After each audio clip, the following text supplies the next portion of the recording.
ভারতীয় বাহিনী সতর্ক থাকার জন্য ব্যর্থ হলো আরও এক নাশকতা চক্রান্ত। আমরা যে জায়গায় দাঁড়িয়ে রয়েছি এটা হচ্ছে পাঞ্জাবের অমৃতসরের রুরালের আজনানা থানা এলাকার শেখ ভাট্টি গ্রামে। এবং এই যে শেখ ভাট্টি গ্রাম এবং গ্রামের যে জায়গায় দাঁড়িয়ে কিছুটা গেলে অপর যে প্রান্ত রয়েছে সেখানে হচ্ছে আন্তর্জাতিক সীমান্ত ভারত পাকিস্তানের।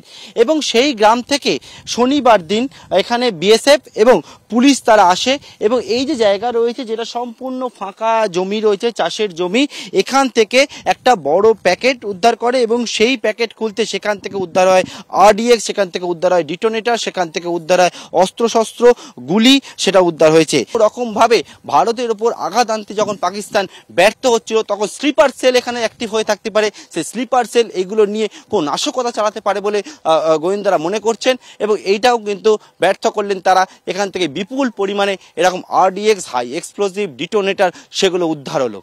ক্যামেরায় শ্যামল জানার সঙ্গে পার্থপ্রতিম ঘোষ, এবিপি আনন্দ, পাঞ্জাব।